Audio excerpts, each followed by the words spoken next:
kabayan, kapsat kasangkayan, nandito na naman ang inyong abang lingkod na si Juan Masipag na di tinatamad. Upang harapin ang isang hamon tungkol sa chiller na ito na hindi raw po lumalamig. Kahit na naka-on ang fan motor sa loob. Ang inyong abang lingkod ay matagal ng hotel maintenance. Pero hindi ko pa naranasan na gumawa ng chiller, refrigerator. Pero dahil sa panonood ko at pagiging subscriber ni Kamaster TV Lon Santelesis, ay nainganyo akong gawin ang chiller na ito ayon sa kanyang mga itinuturo sa kanyang YouTube channel. Hindi ako nakontento sa panonood na lamang ng kanyang mga video. Pagkos, naging hamon ito sa aking kakayahan upang isakatuparan ang aking mga natutunan sa matyaga, detalyado niyang pagtuturo at pagbabahagi ng kanyang talento. Ngayon, mga kabayan, kapsat, kasangkayan, samahan niyo po ako upang gawin ang chiller na ito kasama ng aking mga natutunan kay Kamaster Lon Santelesis. Tayo na po! Ngayon po mga kabayan, ang ating pong gagawin ay tingnan po natin ang likod nito. Tingnan po natin, check po natin kung may preyon. Kasi umaandar naman po ang kanyang compressor. Pero hindi siya lumalamig. Sinubukan po natin maandar po. Ngayon po ang gagawin po natin, tatanggalin po natin. Tatanggalin po natin ito. Kuha po tayo ng ating pangtanggal.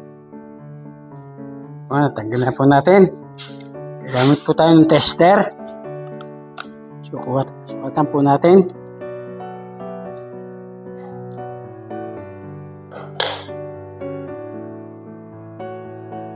Lagay po natin sa ohms. Ohms. Ohms. Sa ohms na po. Ohms. Kunin po natin ang reading. Ito po sa taas ang common. Ang reading po ay 16.4.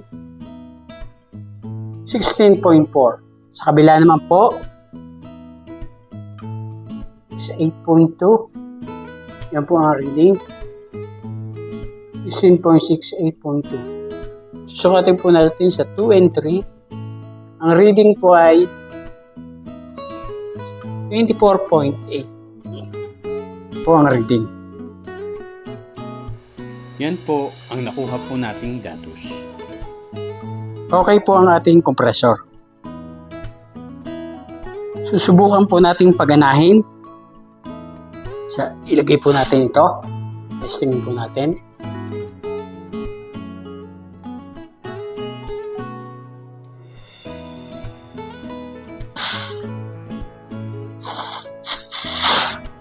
Umaga po siya. Wala pong problema sa ating compressor.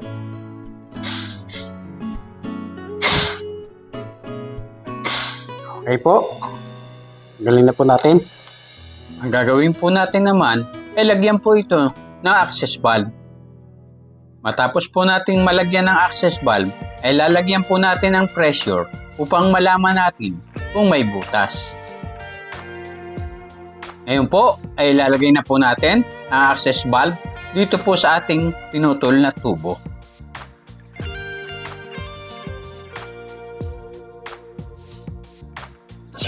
Dito naman po sa isa.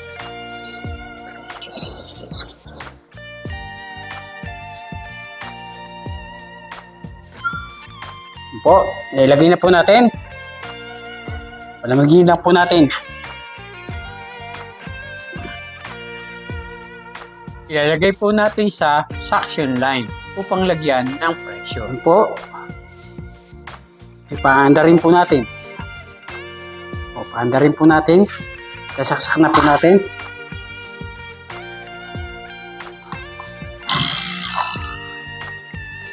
Yan po, ay kakargahan po natin sa pagbubukas po dito. Bubuksan po natin dito.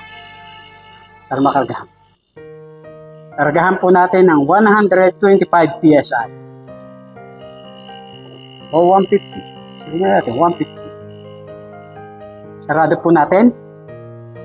Titingnan po natin kung bababa po siya. 1 hour later.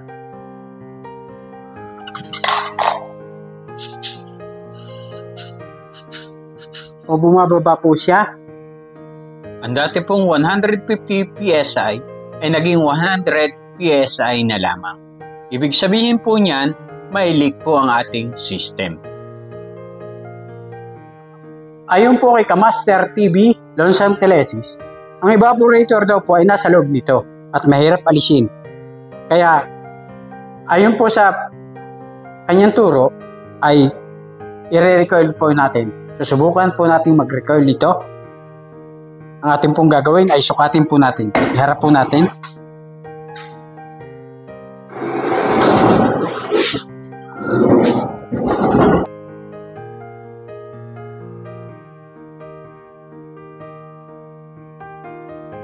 Susukatin po natin ang lawak nito.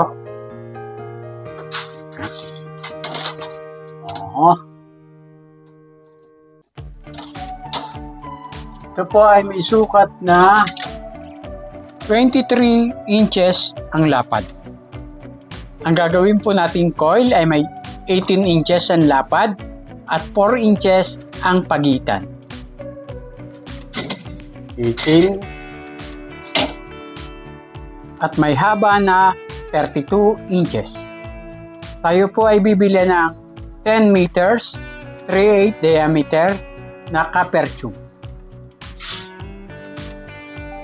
Mga kabayan, kakabsat, kasangkayan, samahan niyo po ako sa pagbili po ng ating gamit na gagamitin po natin sa pagre-recoil sa Angeles City. Tayo na po!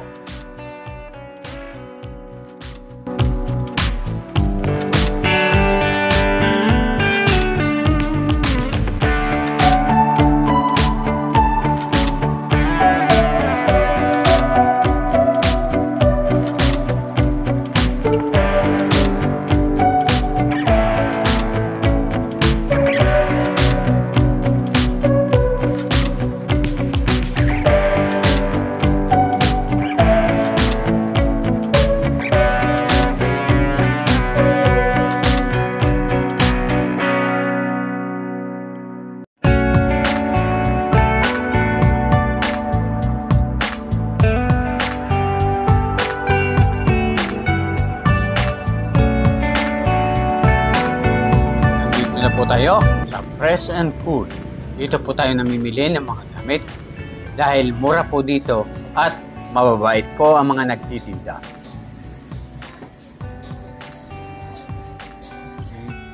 Ngayon po mga kabayan ay nakabili na po tayo ng gamit. Ang 3/8 na copper tube at capillary tube at iba pang gamit po. Simulan na po natin ang ating pagre-recoil. Ang lapad po ng ating gagawing coil ay 18 inches at 32 inches ang haba. Gagamit po tayo ng spring bender. Ito po ang gagamitin nating pambend upang maiporma po natin ang coil ng mas maayos. Guguhit po tayo ng 18 inches sukat ng ating coil. 18 inches.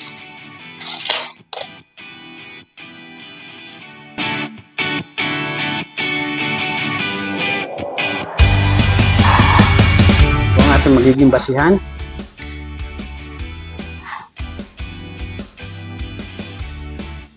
Mga kabayan, kakabsat, kasangkayan, simulan na po natin ang pagpoporma ng copper tube.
Tapos na po natin gawin ang coil.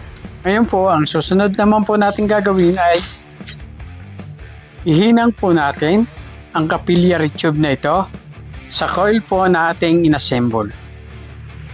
Pero po, bago po natin gawin yon, ay siguraduhin po natin na may butas ang capillary tube na ating ilalagay. Ito po, labas na po ang butas. Ito po. Yan. Dapat po ilalabas ang butas sa ganyan. Kasi po yung pagbiling nyo po, sarado po yan. Maghinang na po tayo.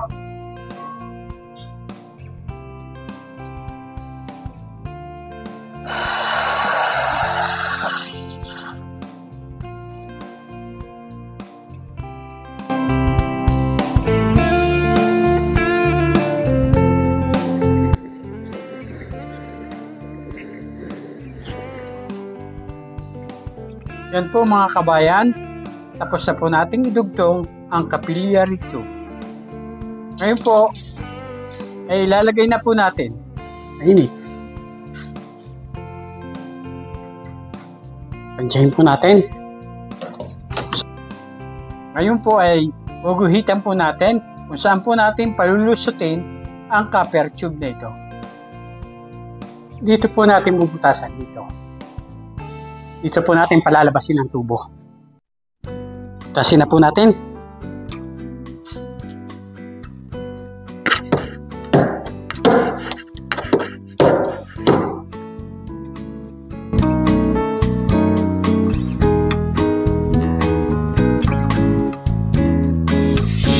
Butas na po. Lagay na po natin.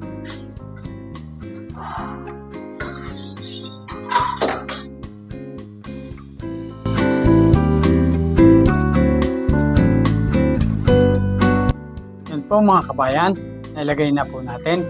Kaklam na lang po natin. Ngayon po, ay hinahin po naman natin ang ating 1/2 na copper tube na ginawa po nating accumulator.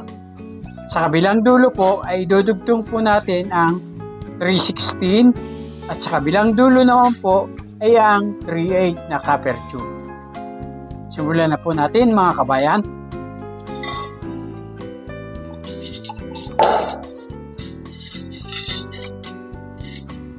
Unahin po nating idugtong sa 1/2 na copper tube ay ang 316.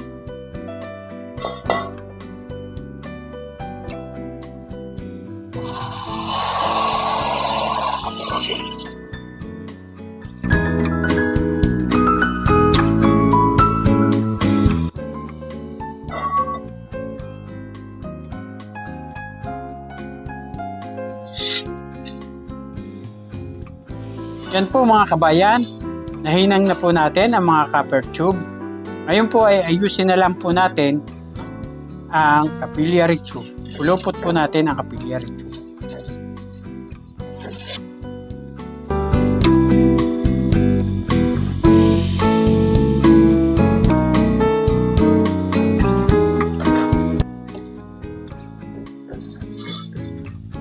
Yan po, tapos na po nating ayusin. Ang isusunod naman po natin gagawin ay ang pagkaklam ng coil. Kabayan, ilalagay na po natin. Fix na po natin. Yan.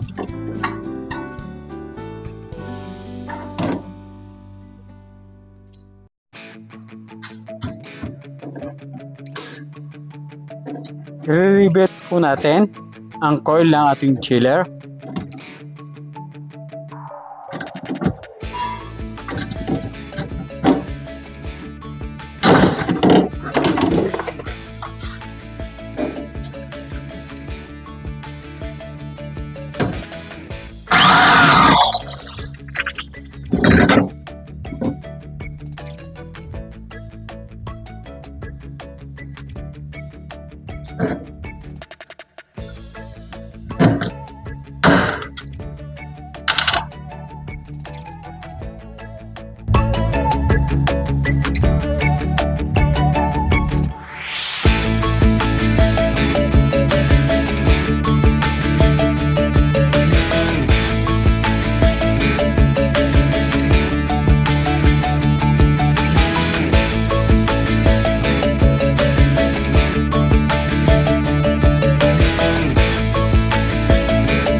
Sa wakas po mga kabayan, ay natapos na po natin ang ating pagre-recoil.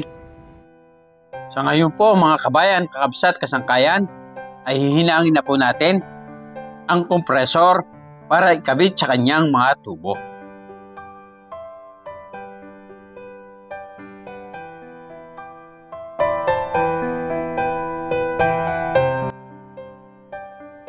Yan po, tapos na po nating hinangin na ikabit na po natin ang kompresor sa kanyang mga tubo.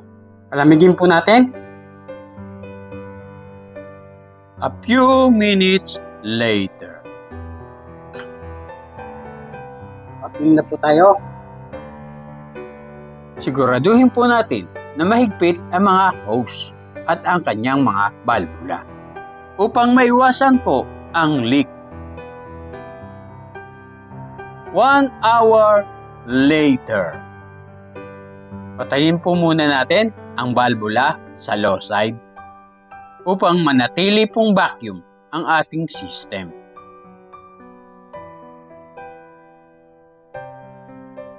Nasa negative po, dapat po hindi po bababa yan, hindi po magbabago. Pag nagbago po yan, ibig sabihin may leak. Pabayaan po muna natin para malaman po natin kung magbabago. 1 hour later. Hindi po nagbago mga kabayan. Ibig sabihin po niyan, wala pong leak. Susubukan na po natin, kargahan. Po. Kargahan na po natin kanina konti. Susubukan po natin kargahan ngayon. Buksan po natin ito.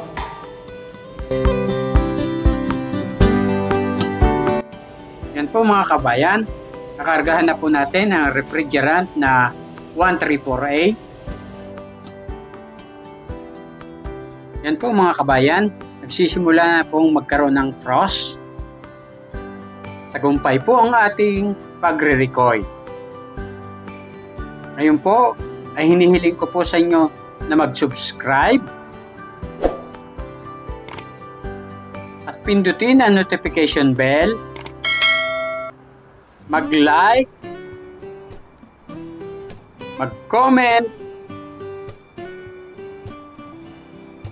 at i-share.